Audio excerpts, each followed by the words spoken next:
Last year, data showed that only 1.6% of the global population are millionaires, and that figure is only up by 0.9% from a decade earlier. And even though this data point is very sobering, and you may not be starting out with a lot of money or a huge network of affluent or powerful people, it doesn't mean that you can't attain financial freedom or even become rich. When I worked in investment banking, my role was not only to preserve the wealth of ultra high net worth individuals and families, it was also to grow their wealth annually. And what I quickly realized is that most people have it wrong. It's all very well having great connections, but what comes first is having the right habits. A lot of people think, well, when I become wealthy or rich, then I'll start implementing these habits that wealthy people have. But in reality, it really should be the other way around, so that when you become wealthy, it's just a continuation of the habits that come naturally to you. And this is exactly what I did on my journey to financial freedom, which helped me retire from my 9-to-5 job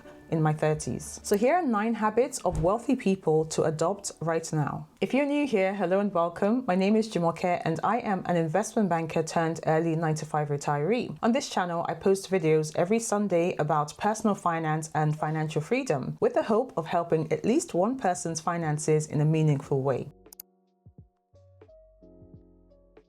The first habit that rich people have is that they count their money. They know what's coming in and what's going out. The ultra wealthy, on the other hand, may hire the best professionals to do these things for them because they may not have enough time to do it all themselves. When I finally got my acts together and I became more intentional about my finances, I started counting my money like my future depended on it. I built a dynamic budget that I still use today, so I know precisely what my sources of income are, how much I'm getting in, versus my expenses, versus my savings and my investments. I challenged myself to know my numbers and my cash flow until it became a monthly habit. We become what we do repeatedly. A few years ago, I was privileged to sit at dinner with one of the wealthiest individuals in Africa. He's a billionaire. And we were talking about the performance of a specific US company.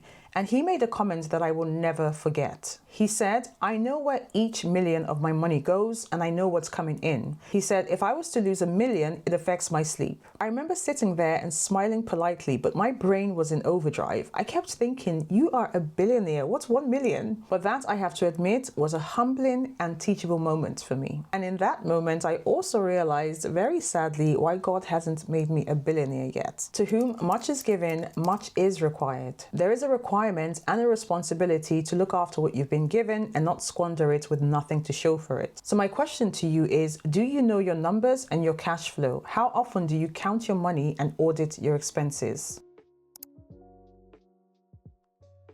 Admittedly, when I started my career, I did the exact opposite. I spent a considerable amount of money on clothes and certain items because I believed that I had to look the part of an investment banker. And I was consistently in overdraft because I believed that my next paycheck was pretty much guaranteed. How many people do you know who own lovely houses, gorgeous cars, they go on holidays, but they're struggling to keep up with their monthly payments? And coupled with this, they have bank loans, private loans that they're paying off, and if they were to lose their jobs today, they would be in serious trouble. Unfortunately, this is far too common because some people look at rich people and think, oh, they have all the lovely houses, the cars, the luxury items, they go on holidays, they have all the accoutrements. So if I was to have these things as well, it would make me feel rich, which admittedly feels nice. But in reality, rich people buy assets, and these assets make more money for them and they use that money to buy these shiny objects. A lot of my clients lived off the rents, the dividends and the interest they made from their investments, and the money was more than enough to pay for the things they loved. So focus on buying assets,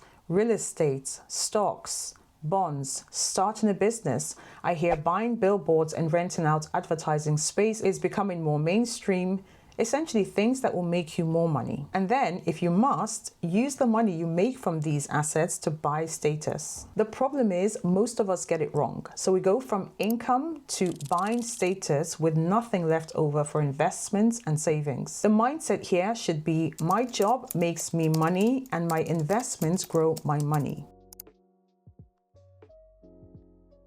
What holds some people back is not bad luck, it's not lack of opportunity, it's pride. Too many people are so focused on looking like they have it all together and they are super smart that they actually forget to become smart. They don't ask questions, they refuse to learn wisdom from others, and they end up being stuck, broke, bitter, and blaming the world. Some people would rather act unbothered than connect with individuals that can actually help them. We meet people who could open doors for us, and instead of learning and building, we freeze behind ego. Now, here's a personal story. When I was at university, I would attend a lot of investment banking symposiums, and I remember the analysts from one particular bank, which happened to be the top investment bank in the world.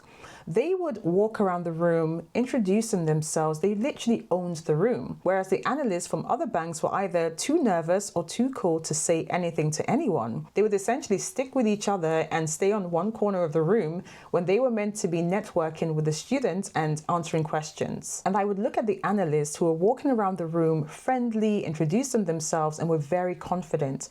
And I would think, this is so amazing. I would love to work at that firm. Side note, I did get into the bank, and I can tell you that my experience at the bank was incredible. You were encouraged to be bold, to be brave, to ask questions, to learn. Rich people are master networkers. They learn from each other. Why do you think they have all these exclusive conferences and symposiums and private dinners? It's not just to show off. It's to share knowledge and trade ideas and not just business cards. And that is the key. They are very smart about who they choose to engage with and interact with. They also hire the best and the brightest professionals to stretch their thinking and, of course, manage their businesses. So if you are fortunate to be around people that you admire and would like to learn from, don't be too cool to deny your future self the benefit of their knowledge and their insight.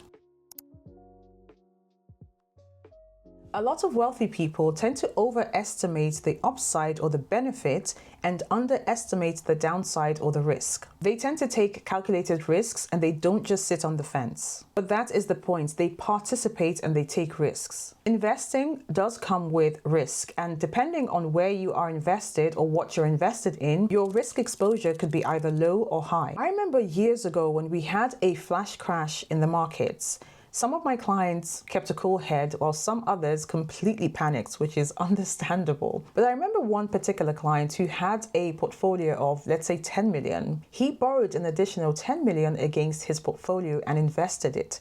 Needless to say, he made a shed load of money within a short space of time just on that one trade. Now, of course, not everyone can implement a strategy like that, but it goes to show that the thinking or the mindset of some rich people isn't average. And one big reason why they keep getting richer, well, apart from tax breaks and preferential treatments, of course, is that they take risks. Unfortunately, most people play it safe, whilst the rich understand no risk, no reward. Goal setting matters. Research shows that when you have clear, specific goals, you're more likely to save, invest, and grow your net worth. A study showed that households who set saving goals were more likely to hold higher return assets than those who didn't set goals. Another study showed that those who felt a strong sense of purpose, which often comes from clearly defined goals, had higher income and net worth. And so goal setting is fundamental to success. But goal setting isn't the entire game.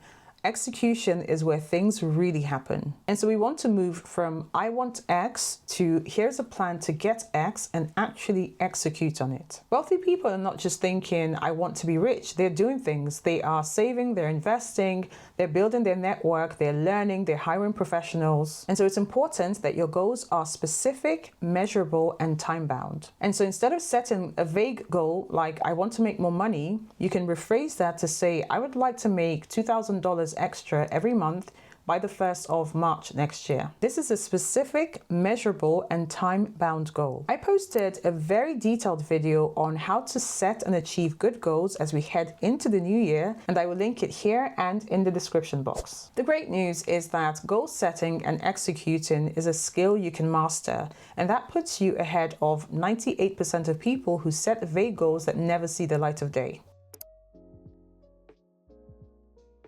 The idea that rich people do not have debt is a complete myth. Instead, they strategically use debt to increase their wealth, while most people use debt to live beyond their means. They imagine billionaires paying for everything with cash: cars, houses, businesses. The truth is, rich people do have debt, but they have the kind of debt that doesn't keep them broke. And this was one of the ways that I made a lot of money for my wealthy clients when I worked in investment banking.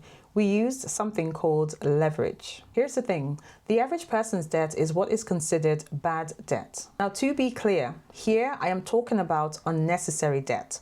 Debt that keeps being ignored and keeps building every year. Money to buy things we don't need that lose value. This is the debt trap that keeps people working and keeps burning a bigger hole in their financial pockets. On the other hand, rich people use debt to build and buy assets that make them more money. They'll take loans to buy rental properties or finance businesses or invest in things that create cash flow. And that is the difference. Their debt makes them richer. And don't be fooled, the goal here isn't to have no debt. It's to have the right type of debt that works for your money and not against you. You may have heard the saying, time is a non-renewable resource. And if you are careless about where your time goes, scrolling for hours when you get home from work, endless Netflix binging when you have more important things that need your attention, spending time with people you do not want to or who you know are complete time wasters, we end up wasting so much time that before we know it, the years go by and we have nothing to show for it. And sadly, we are raising a generation that think that time wasting is normal. They are wasting so much time on video games and scrolling through YouTube shorts and watching these mind-numbing programs. Protecting your time is so important because as you progress in your career and perhaps you get richer, more and more people will want your attention and your time. Whether that is to ask for advice, to ask questions, to interview you, or request mentorship. One thing I remember about being around my wealthy clients is that their phones never stopped ringing, whereas I would be lucky to get 2 phone calls a day. I'm just not scintillating enough for those on my contacts list. But on a serious note,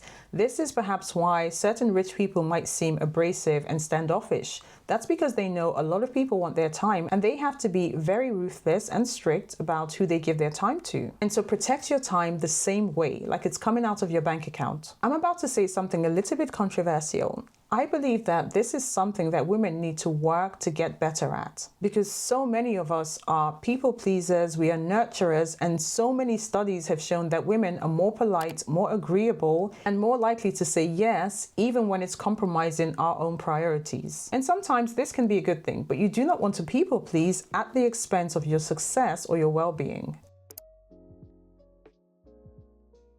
Now, this point pertains to consuming self-help material. There's a fundamental difference between reading or consuming self-help material and using self-help material. Reading a stack of books or watching educational or maybe even motivational YouTube videos without ever taking action on what you've learned is the ultimate waste of time, because it gives you the illusion of hard work and progress without requiring any real effort. So instead, here's what I would recommend. Follow the 1-to-3 ratio. For every hour you spend consuming self-help material, spend 3 hours implementing it and taking action. And focus on books that are hyper-relevant to your current problem. Ironically, reading too many self-help books can make you feel that you have more problems than you actually do. So I would recommend that you use self-help materials like medicine.